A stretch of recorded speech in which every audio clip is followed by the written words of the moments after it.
nenggih ingkang ana ing pakuwon Randu Gumbala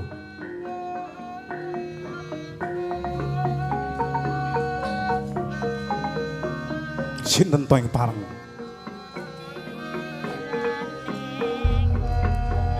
lenggah ana ing pakuwon Randu Gumbala putra Slaga Imo Raden Gagak Bongkol Raden Pudang Binurian Dandang Minangsi banyak sakurungan kepareng imbal wacana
Irim-irim kembang bopong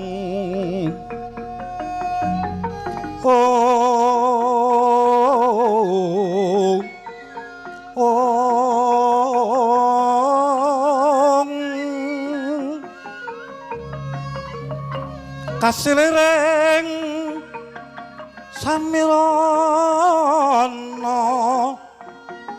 ambre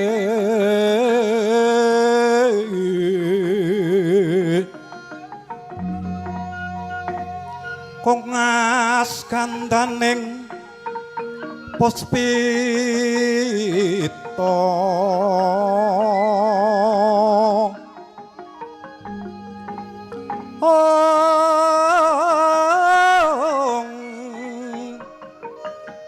sekar gadung angambar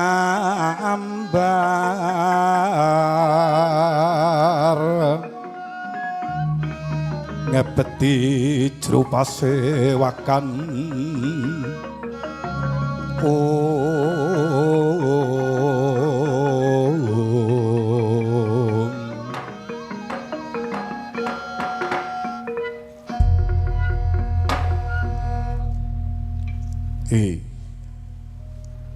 Kyai Pudang Binurian padha becik anggonmu ngadhep ora arepanku. Nampi pangestu paduka kados mboten krang setunggal menapa. Lan kabeh kadangku Dandang Minangsi banyak sakurungan lan Gagak Bongkol dadi sumurupmu awak dhewe kandhek ana ing teleng pakuwon Randu Gumbala kene mergo awak dhewe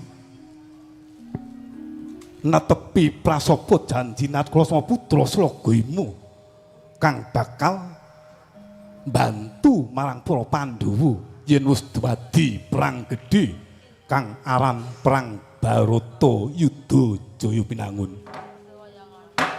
Lah iki wis dumadi sametara suwe rungokno ana ing jaba tangising para prajurit kang nandhang lara kaya Gegiriasti rasa ora mentala nduru marang panandhanging para wadyabala. Nggih mekaten ewa semanten jero perang ageng isinebat perang Barata Yudha Jaya Pinangun menika perang ing nelaken katemenan lan kajujuran. Kula pikados yen to pancen ing benjangipun para Pandhawa menika jujur tresna asih dumateng sesami kula kinten sak mangke badhe unggul juritipun para Pandhawa. Pun kula aturi pikados yen to sampun titiwanci sedaya menika badhe kabirat kanthi kabagian awit menika sedaya para kawula lan para praja sami nandhang priatos werdinipun kepengin saged lenggahi negari Ngastina. Yen to pancen kaya ngono awake dhewe kudu sing setiti lan ngati-ati sak mengko yen tono bebaya siklo awake dhewe sing bakal ngadepi baya ya bakal mengkono ya ing siklo Balata mengal prang campuh aprang campuh kang samya medali ler tatit wilting godo dayanggung mangoncang iti pladari kula durah petruk kantong bawang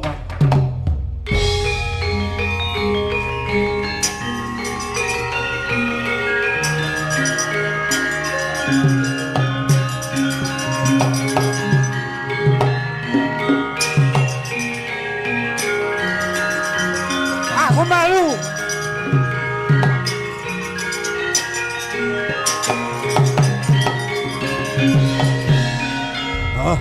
Aduh.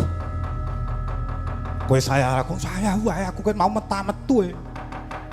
Ya aja sayah, Gong. Iki awake dhewe ngeboti labuh negara. Ayo. Sowan ana ngersane patih. Sapa mau? Podang Binuryan. Sing ndi Podang Binuryan? Wingi iki janji ana tulisan aku mumet to iki. Aku ora duwe wayang ngono kuwi. Aduh, wingi iki janji lho ana tulisane nang kene iki aku. Aku mengingkari janji iki andi aku. Aduh, cilaka aku. Mano prihatin Gong kowe iki dadi Janus. Kowe iki seniman aku tuh dalang aku. Dalang sing mau-mau kuwi. Aku mung pengombyong kok aku. Petruk mlayu-mlayu napa? Niki ngaturaken kawuningan nggih, Gus. Saklebetipun kula jagi wonten tepis wiringing negari. Wonten tepis wiringing pakuwon Randu Gumbala. Lah kok wonten bledug sing mangampak-ampak niku. Jebul pakuwon Randu Gumbala mriki sampun dipun kepung baya mading wadyabala. Midherek genderanipun wau saking Kraton Pandanpura lan saking Sukapura. Nah, disuluhi ngono kuwi men ketok mayang tenan kok. Kah, Janis. Ora urusanane Bagong mah. Situasi wis kenceng ngono kaya tok kendhoke meneh to, Gong. Aku nek kenceng-kenceng mbeborosi ya, Tru. Nek kenceng terus ra urung awake dhewe mbeborosi. Lah iya. Gila kacota le mung ingamung tono ngono. Wes mah coba Bagong. Yai Pidang Buraya Dandang Minangsi banyak sakurungan. Lan kowe gagak bawana ladau metu njobo aja nganti wedi kangelan wadya bala sing ngepung pakuwon randu gumbala sing eno lengaske jawa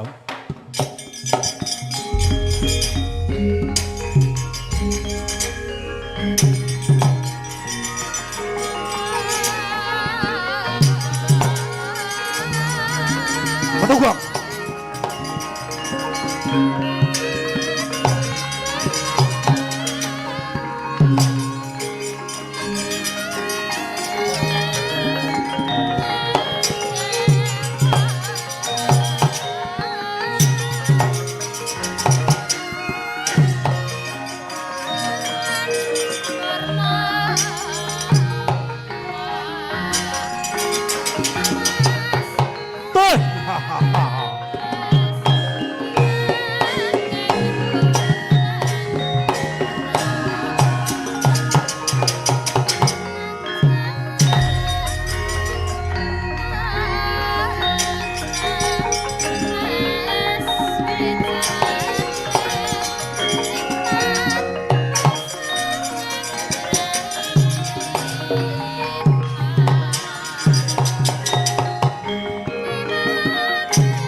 kontamu amu.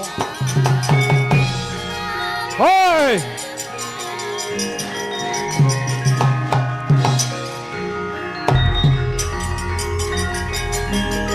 Woi, amu. Wah.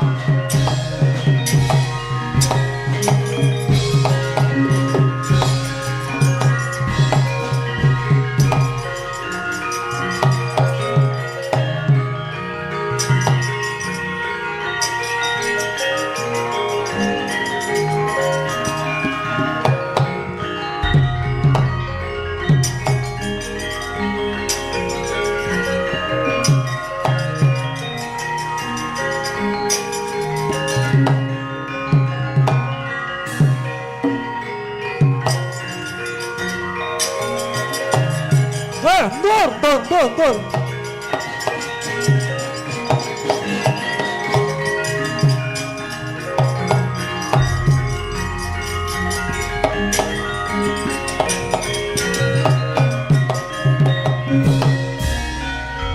Ing mundur saking madyaning ngaloga madyaning ngaloga ing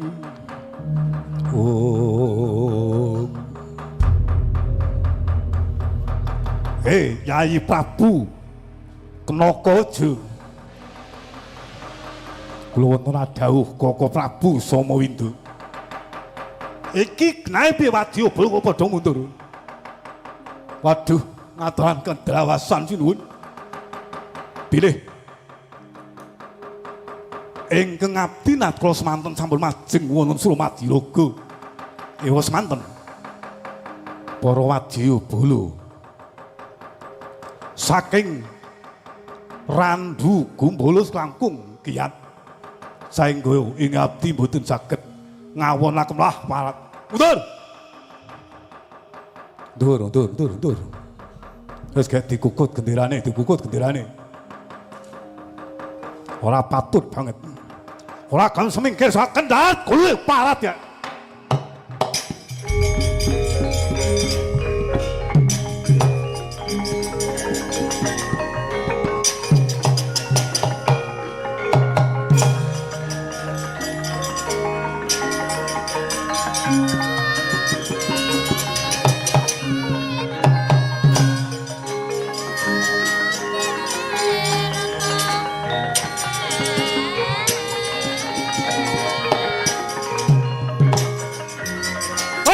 Amuk. Pak. Amuk. Waduh. Go.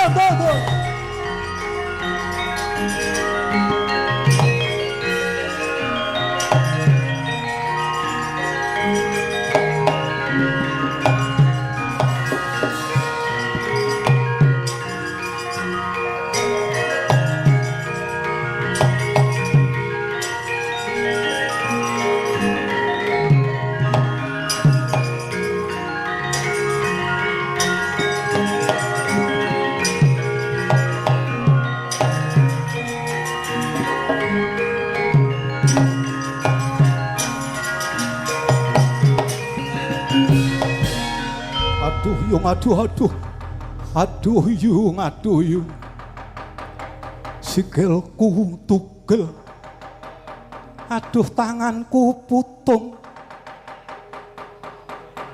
ndasku yo potol.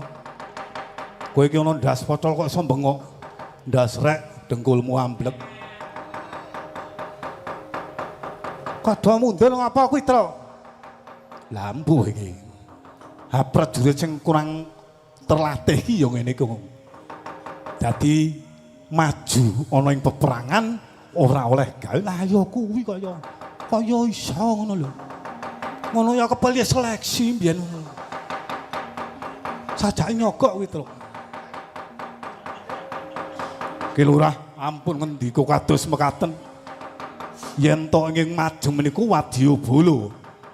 Kula kinten kula saged nenggali wis wonten ingkang majeng wonten ing peperangan Ripalanggan punika Narendra saking Pandanpura ya menika Prabu Somawida ngamuk punggung nerjang dumateng kula lan sakwatke rencang-rencang kula. Lah ora urus. Kowe macak senopati kok maju. Engko tak maju aku. Engko sak anggere kowe iket tak maju perang. Kowe maju perang, Gong. Matur ngersane Ndara Gagak Bongkol pedhang binuryan. Aku ki mau ngarep sing pedhang binuryan cih endi? Sing pedhang binuryan ngendi? Sing pedhang kuning ngendi? Aku ki lali. Ana pedhang kuning barang to, Gong. Mula kowe iki sinau to, Gong, dadi ki ngerti ngono lho. Kan aku durung duwe nang omah ra ono ya. Gawe. Sesuk tak gawe aku. Matur ngesane Ndara Patih. Pedhang binuryan yen tuwadya. Oh, ngono.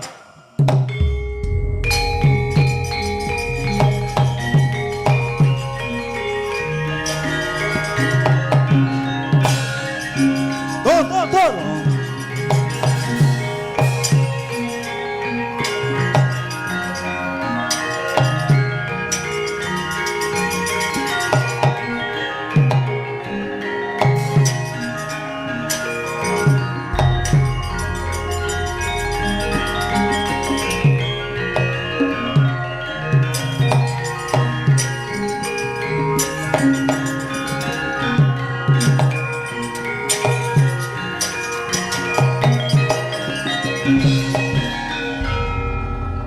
Petruk mundur mlayu-mlayu nggih. Iki sing pedhang binuryan iki besok. Ayo kowe. Katitik iki ketoke kuwi tru. Nah iya. Aja kesen ngondak wektune kesuwen kaya kowe iki. Ngirit mesake kancane le nunggu kaya truk kowe iki. Ya sabar dili Togong ora. Aku wis lungguh iki jam 4 mawe padake kowe iki. Kesasek. Niki wonten pengamuk raja saking kraton Pandanpura ing agenipun Prabu Somawida. Ngamuk punggung wonten peperangan Duraden ngantos kathah para wadyabala sami mundur. Wis rasa malu tak pecone Prabu Somawida.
kang wale sandang walekat kodekwa simbar coco simbar coco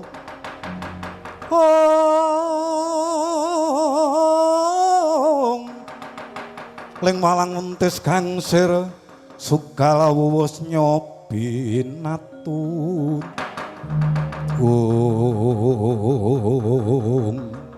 Satro gagah ing apanku sapa jenenge kowe takon kalaku aku podang binurian kowe sapa Prabu Samawindo aku ratu ing Pandanpura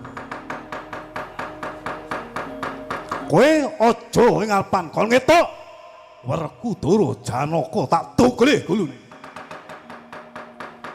kelakon kowe ketemu marang ratu Gustiku nanging yen to wis gumlundrung metepah parat ora minggat tangking sa pecah wae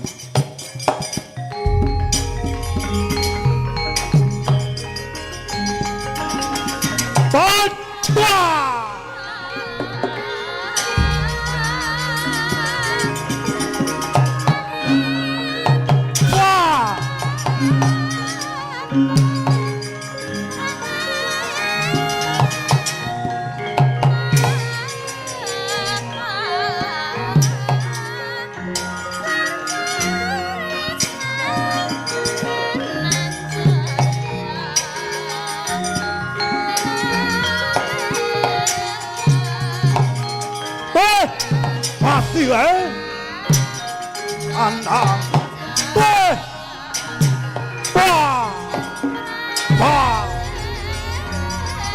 어떻게 말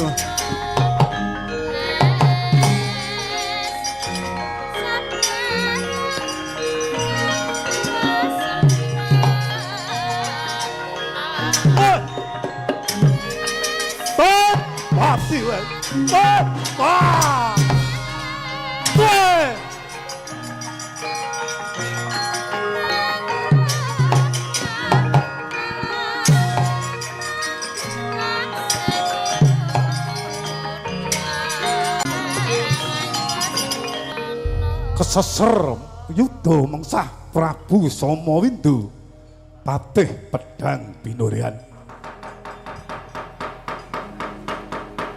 ing kono enget ing mantehan mapanto kekuatan saka Sloga Imo kuwi gadah piandel kang aran Godo Wesi Kenur Sigra ngasta Godo Wesi kune Raden Dandang Winurian kocap leno kaprat karo Prabu Samawindo kena kakepruk Godo Wesi Kenur satemah ambruk ing Bantala Sirna Margalayu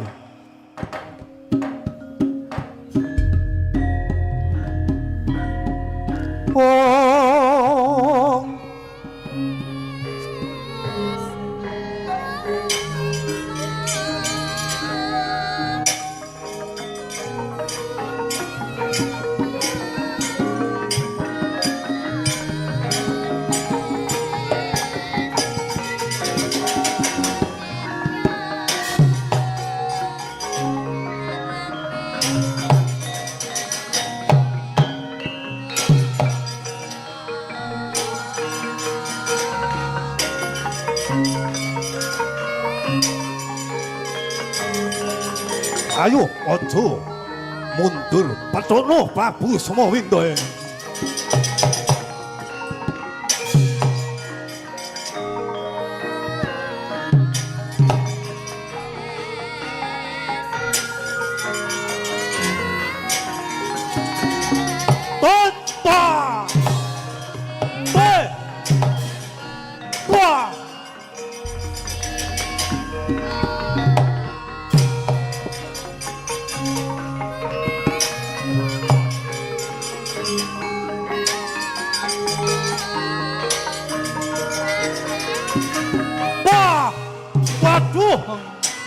wah tanda woi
ana dandang saka sabrang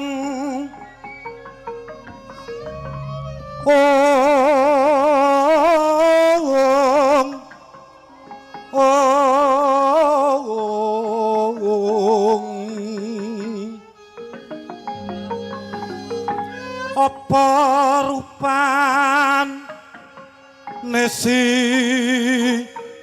dandang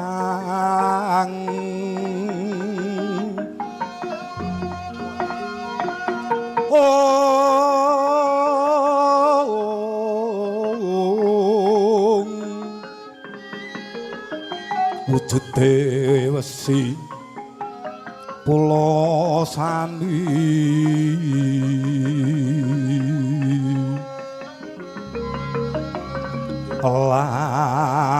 laring pedang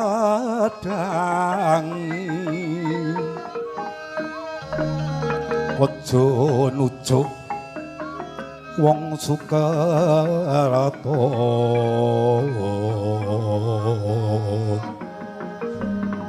cucukan sawat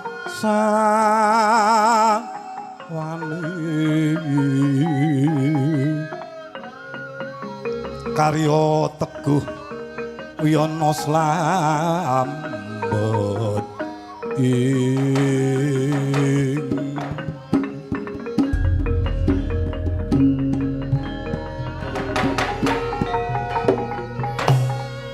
duh Koko Prabu sesembahan kula wonten Marcapada Koko Prabu saklaminipun gesang kula wonten Marcapada sesorangan Koko Prabu kula dereng nate sumerep ludira ingkang tumetes ing ripalenggan punika ingkang rayi nyumerepi Koko Prabu gugur wonten madyaning palaga Koko Prabu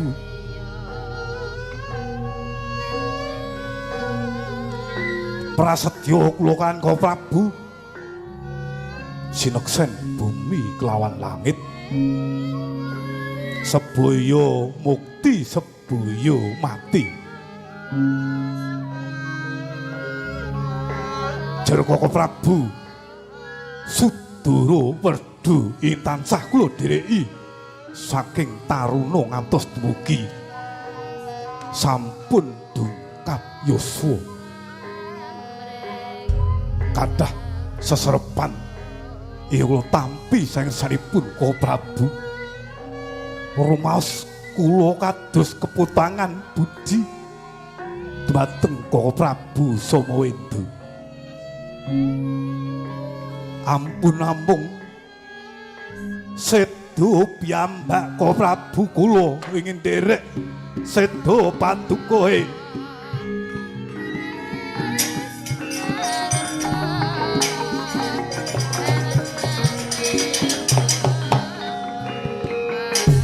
Wadyabala ruktinen gunalpane Koko Prabu tak kepuhe pakuwon randu kumbul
surem kiwang kara kingkin ler manguswa kang layon Serno denyo memanisi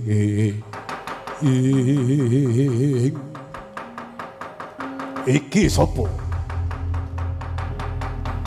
ana satria gagah ana ngarepanku aku Patih Dandang Minangsi kowe sapa Prabu Kenakawaja kadangku Prabu Samawinda gugur ning madaning palugon sing nyirnake wong pakuwon randuku nutup tak tugel gulune deplok silahmu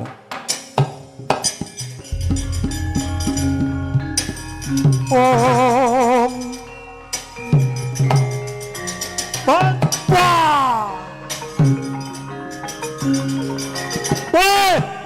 Wah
ampun kesuwen Gosah. Nek sampean pamer sabetan kalah rugun wau sampean. Ya ora. Yo. Gek saksek ah. Mesake kancane kaya Kocapa ing kono. Raden Dandang Minangsi. Ngasta pusaka piandel. Ing sloga imo ing aran Godo Wesi Kuning jer ila-ila dirasa Godo Wesi Kenur mijil saka asta Bali mesti gondol nyawa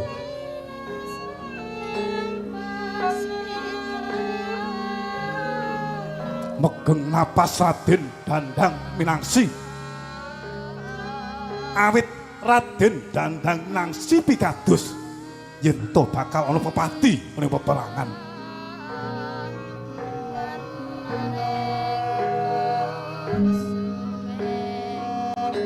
gerayah ngasta Godo Wesi Kenur Prabu Kenakawaja lena ing Kapraitnanira kataman Godo Wesi Kunur noyah nayuh Baskara Pitimangsa wis temeka garising titi mangsa manungsa datang bisa angelaki jer kabeh pati rejeki iku amung kapurba marang Hyang Kang Maha Dadi nyawa amung gaduhan besok bakal bali ana ing ayunan kang kinarya tuladha Prabu Kenakawaja wis kaya dene anguk-anguk pintuning pasuwargan. Jemrebak gondo arum ngebaki paprangan. Gugur Prabu Knakawaja ning peperangan.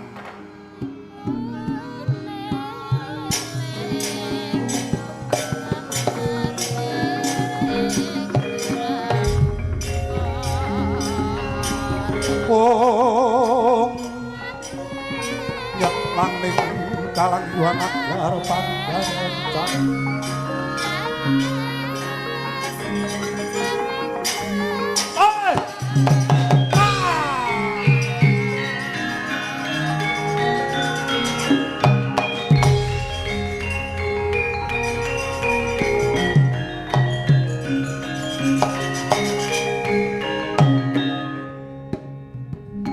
Warna lampan sekuton gendoro gugur